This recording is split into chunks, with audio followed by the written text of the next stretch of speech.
Well, Jessica, we want to make it clear that the state was already working on this potential early release plan before last night's incident, which, by the way, the state is referring to as a disturbance. Nothing has been finalized, but both the governor and the prison secretary both say that some inmates will be released early. It's a way of creating social distancing by creating more space inside the state's prisons and behind bars. As far as last night's incident at the Monroe Correctional Complex, Department of Corrections Secretary Stephen Sinclair said he was, quote, extremely disappointed with the actions of inmates he says were resistant into going into quarantine to protect vulnerable inmates after 6 offenders there tested positive for coronavirus.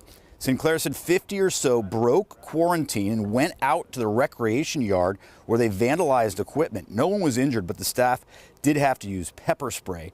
Now, as far as early releases, the state says nonviolent offenders with 60 days or less on their sentences could be released early. In the meantime, DOC is working on keeping the prisons clean.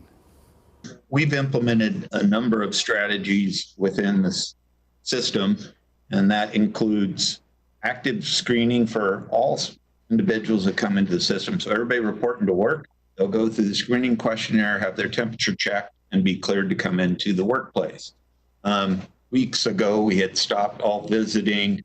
And so we did everything we can to limit the number of people that come into our correctional facilities and our work release facilities. If we're going to provide safety for some of the more vulnerable people in the population, people over the age of 65, the people who have underlying health concerns, some of the other inmates might have to give up their television for a certain period of time. And we just need a little cooperation to do that.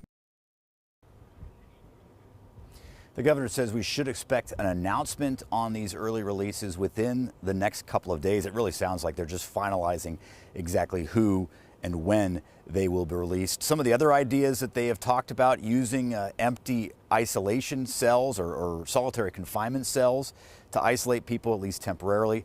The secretary also brought up the fact that they might even bring in some RVs to isolate offenders out in prison yards.